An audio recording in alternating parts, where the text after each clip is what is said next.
Hello, hello, everyone, and happy Tuesday. Sorry, I'm a couple of minutes late, but technology, right? Oh my goodness, let me change. This is not our weekly live. This is actually Tuesday Tips. So, again, hello and welcome to Tuesday Tips. Cut the gibberish. For those of you joining me live, please say hello. Let me know that you're here and where you're coming in from. I would love to hear that. And how was your weekend? I know we're just a couple of days into the week. So, did you have fun over the weekend? Did you get snow over the weekend? Here in my local area, we had one of the biggest snowstorms we have had in a very long time. I think last time I looked, the totals were maybe between 5 to 8 inches of snow that we received here in Spartanburg, South Carolina. That is some very large amounts of snow for us because we do not see this type of weather very often. So the weekend looked a little bit different for sure. Of course, we had the ice storm the weekend prior, and we kind of was coming out of that, and then the snow comes. So we've had 2 weekends in a row of weather that we're not used to at all. Now the snow was so beautiful. It was the soft snow. It wasn't the moist, crunchy type snow. So I know a lot of kids in the area had a lot of fun over the weekend playing in the snow. For me and my household, we didn't get out in the snow so much. One of the grandkids was here. He didn't walk out there. He did not like it. Just because this was his first snow, we wanted him to go see it and see what it was all about. He did not like it so much. So he came back inside. We stayed warm and toasty, had a lot of great food. So I did a lot of cooking over the weekend. All three of my children were home. My daughter did make it home from college this weekend. And then, of course, one of the grandchildren was here as well. So a lot was going on for sure over the weekend. So share with me in the comments what you did over the weekend or what your weekend looked like. If you had any type of weather like I did, or maybe you just, had a very quiet and did a lot of TLC over the weekend. And that's totally fine too. So share with me in the comments what you did over the weekend. And today I want to dive into the topic of how you can make your own SOP. An SOP is a standard operating procedure. This is something all business owners need to know how to do, as it will make your life so much easier. If you don't know how to do it, let's have a conversation because I can totally help you with that, share templates with you, or do it for you, whatever the case may be for you, right? So many business owners fall into the trap of thinking, I can just do it faster myself. Why do I need to document the process? The best part about having a documented and tested SOP is having someone else do the task and do it exactly how you want it done, right? Let's use bookkeeping for an example, okay? You've been in business maybe 2 or 3 years and you've got all your books set up, right? So you've been doing the bookkeeping yourself. However, that is something that you could let someone else do for you. You could delegate it out to someone else and they could do it for you. And maybe you use QuickBooks, maybe you use spreadsheet, maybe you use something else, whatever it is that you use, right? Because everybody's business is different. By creating an SOP of exactly how you have been doing the books for the past 2-3 years, ever how long it is you've been in business, you could delegate that task to someone else and they can use that SOP that you created and do your books exactly the same way that you've been doing them for X amount of time, ever how long you've been doing your books, right? That's just an example. There's so many other tasks as well that you could create an SOP for and actually delegate it out. Kind of take it off your plate, so to speak, and that frees up some of your time to do other things, right? Social media is another good example. If you create an SOP of exactly how you create your post, your reels, whatever it is that you put out there on social media, right? You could delegate that to someone else as well. Very, very simple and can free up so much of your time. Okay. Trust me, I've done it myself. So, what exactly is an SOP, you ask? Good question. It's the most basic level. An SOP is a document that contains the instructions and steps required to perform a process or task by one or more people. But creating this SOP, it's not just you that has to do that task. Anyone in your business could do it. You could delegate it out to an assistant, whatever works best for you, right? By creating an SOP for that specific task, whether it's your bookkeeping, your social media, or something else. It really doesn't matter what the task is. If you create an SOP for it, then someone else can do it for you exactly the way you want it done, okay? Your SOP can be highly detailed and include step-by-step instructions, screenshots, and a video walkthrough. Or it can be very simple, short, and focused.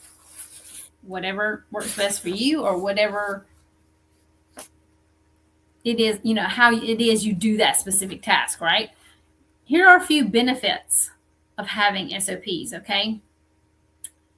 Cohesiveness, consistent client experience, decreased training time, boost efficiency, and quality control. Okay, say you are ready to work with an assistant and start delegating some tasks out from your business.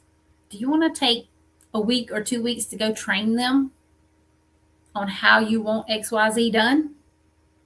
You don't have that kind of time, right? As the business owner,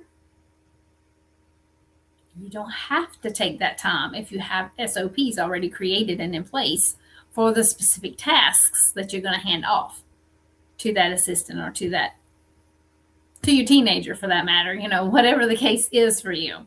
So how can you write your own SOPs? Here are a few tips on how you can do that. Number 1, take inventory of all the systems, programs, and reoccurring tasks. Prioritize these by what impacts your bottom line and what needs to be delegated. Number 2, outline your process from beginning to end. That outline will help you fill out each section with the necessary steps to complete that task. Number 3, before you rely on your new SOP 100%, you need to review the steps and test the process. Check for any missteps or incorrect information, etc. Number 4, review the SOP quarterly, or at least every 6 months. Programs go through updates and procedures can change. Avoid mistakes by reviewing and updating your SOPs. Guys, this is not rocket science. It's not hard to create an SOP and have some instructions in place for you to let someone else do a specific task for you. Like I said, that frees up more time for you to work on more ROI tasks for your business, or do what you enjoy doing the most within your business, right?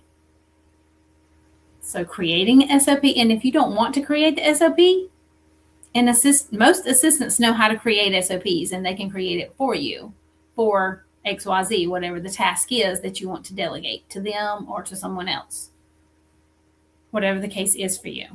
If you have any questions around SOPs, please let's have a conversation. I'll be happy to discuss this more in detail.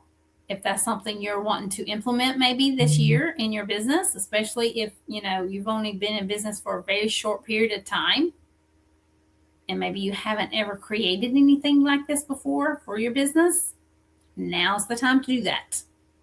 For sure.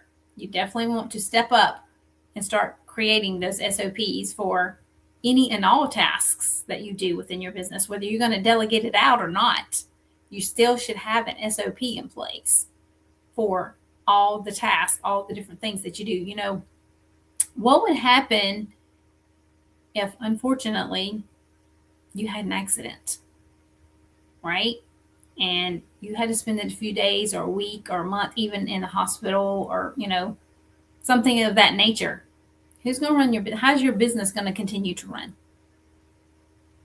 if you're doing all the things right now yourself? But by creating these SOPs and considering or looking into delegating some of those tasks, in the event something happens, heaven forbid, we don't want anything to happen to you, but in the event that it did, your business can continue running and moving forward, right? By putting an assistant in place, or, maybe you do have another person that works with you in your business, whatever that looks like for you. The things that you are in charge of and that you do on a regular basis, they can take over and do them too, the same way you were already doing them, right? So it's very, very important and vital that you have SOPs in place. This is something we do within my business, Tiger Eye Solution, my virtual assistant business. We do this for clients as well. As clients come in and the specific tasks that we do for those clients, whatever that task may be, we create an SOP for it. One of my team members could get sickly and be out of commission for a week or two, right? Well, that client shouldn't just be sitting there waiting for them to feel better when they have work that needs to be taken care of. Myself or another team member could take over that client's work while that team member recovers from their illness, right? Because there's already an SOP created for the work that was being done. So we can just go look at that SOP and say, okay, this is how we need to do this. And continue moving that client's work forward. Never skip a beat, right? So easy. So easy. So I want to invite you, if you're not a part of the Relationship Communications Facebook group, head on over to Facebook and join our free community, Relationship Communications. You can just type it at the top in the search bar, and it will bring up the Facebook group. It'll have a banner at the top with my photo on it. It is a free group to be a part of. There's almost 600 members in there currently. If you do go join the group, please introduce yourself. We would love to hear who you are and what it is that you do, and tell us where you're located even. We would love for you to come join us. Also, we do once a month networking mixers in the community, and our next one is going to be February 25th at 2 p.m. Eastern Time. I do hope you'll add that to your calendar so that you can make plans to come join us for the next networking mixer for the Relationship Communications community. Again, if you have any questions about anything I shared today, please do reach out and I'll be happy to have a conversation. Hope everyone has a great week. I'll see you again soon.